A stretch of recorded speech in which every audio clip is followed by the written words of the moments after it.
Camelot was the first number that came up when I looked up fostering, because I just put it in Google to come up with information. So when we went in and spoke to everybody there, they were awesome, and they were starting class shortly after, so that's how we ended up with Camelot, and it has been wonderful.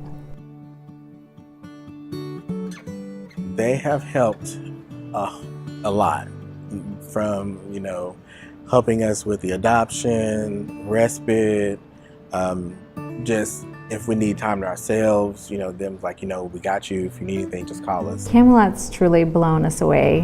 We weren't really used to the kind of support that they've been giving us. We became foster parents to help children and to grow our family. Always wanted to make an impact in the community or in some way, and we really wanted to adopt. We were at a point in our lives where we just weren't at a place that we were able to financially adopt, and we were getting things together, and we're like, well, what's something we can do now that we can make an impact on the community? What's something that we can immediately start doing? And it was fostering. And knowing that kids are safe. Yeah, and that we're helping that bridge, in between birth parents and, them getting on the right track. It's been a blessing that we get to see like the children grow up and just have that communication and be that support system for the birth parents as they, continue on the journey. You have to take a step back and know that they have the best interests of your children, and try to, like I said, come away from what you're thinking and just look at a bigger picture, that someone has made a sacrifice and is blessing you with taking in your child. Camelot has been great. I like the guidance. The people are kind, and they're doing their job. I think that that's what's important to remember, that Camelot is doing their job.